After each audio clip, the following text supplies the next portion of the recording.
वचन, सत्य वचन, जीवन वचन, हर घर में ईश वचन, हर घर में ईश वचन। प्रभु आप लोगों के साथ हो और आपके आत्मा के साथ। संत मार्कुस के अनुसार पवित्र सुसमाचार। हे प्रभु तेरी महिमा हो। अध्याय 7 वाक्यांश 1 से 13। फरीसी और यरूशलेम से आए हुए कई शास्त्री ईसा के पास इकट्ठे हो गए। वे यह देख रहे थे कि उनके शिष्य अशुद्ध यानी बिना धोए हाथों से रोटी खा रहे हैं। पुरखों की परंपरा के अनुसार फरीसी और सभी यहूदी बिना हाथ धोए भोजन नहीं करते।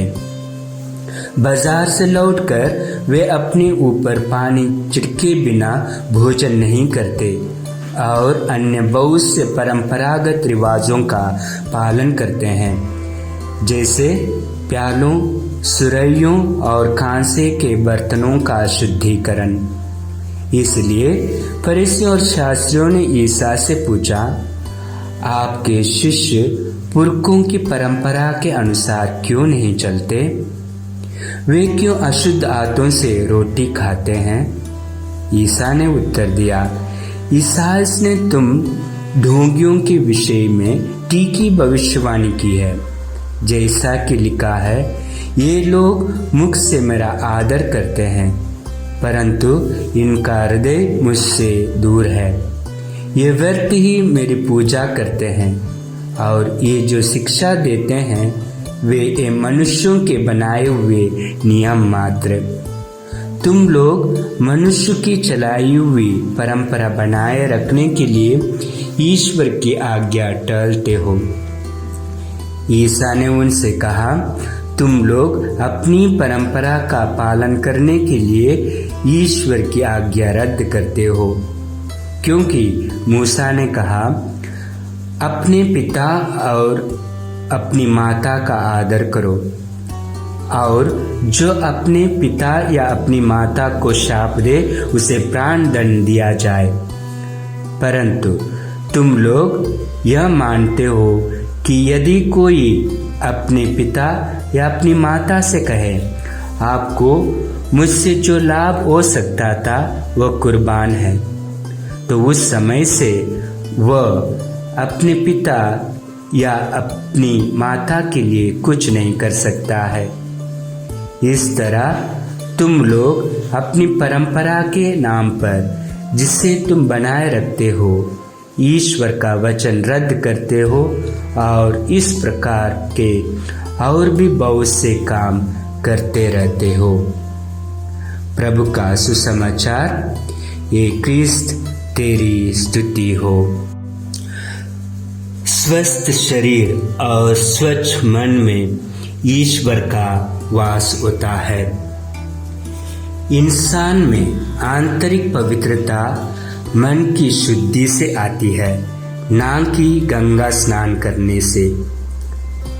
कहा भी गया है, मन चंगा तो कटौती में गंगा। स्नान करने से शरीर स्वच्छ होता है, मन नहीं। ऊपरी स्वच्छता से भीतर का मन भी स्वच्छ हो जाए, ऐसा नहीं होता है। कबीर कहते हैं, नहाए धोए क्या भाया, जो मन मेल न जाए। मीन सदा जल में रहे, धोए बास न जाए। ऐसा नहाने धोने से क्या लाभ, जिससे मन का मैल नहीं धुलता। मछली जो जल में ही रहती है, लाख बार धोने के बाद भी उसकी बास नहीं जाती।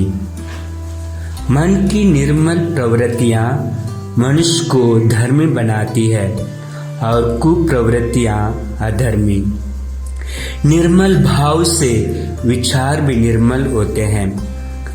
आंतरिकता को नजरअंदाज करके कितना भी यांत्रिक और कर्मकांड अनुष्ठान करिए, एक तरह से यांत्रिक संतुष्टि से ज़्यादा कुछ हासिल नहीं होता। कर्मकांड ही बनने से अच्छा है पवित्र मनुष्य बनना।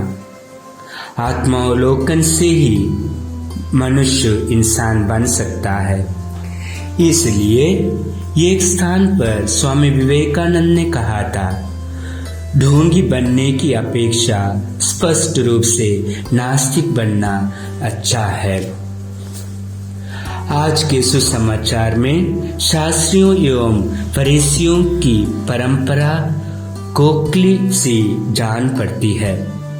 वे सिर्फ बाहरी सफाई एवं शुद्धता पर ज्यादा ध्यान देते थे। बाजार से लौटकर अपने ऊपर पानी छिड़कते तथा हाथ धोकर बिना प्रार्थना किए खाना के लिए बैठ जाते थे। यीशु एवं उनके शिष्य बिना हाथ धोए किंतु अच्छी तरह प्रार्थना करके खाना खाते थे। इसलिए प्रभु यीशु मीठी फटकार द्वारा फरीसियों को आंतरिक शुद्धता पर ज्यादा जोर देने की शिक्षा देते हैं। अपने घर, परिवार व समाज में हमारा क्या रीति रिवाज है? क्या हम उनका पालन सही तरीके से करते हैं? सबसे अच्छा तो यह है कि हम अपनी और दूसरों की भलाई सोचें, बाह्य और आंतरिक सफाई पर अधिक ध्यान दें। दूसरों की गलती के बजाय अपनी गलती पहले सुधारें। ईश्वर हमें सद्बुद्धि दे। आइए इसके लिए हम प्रार्थना करें। आमीन।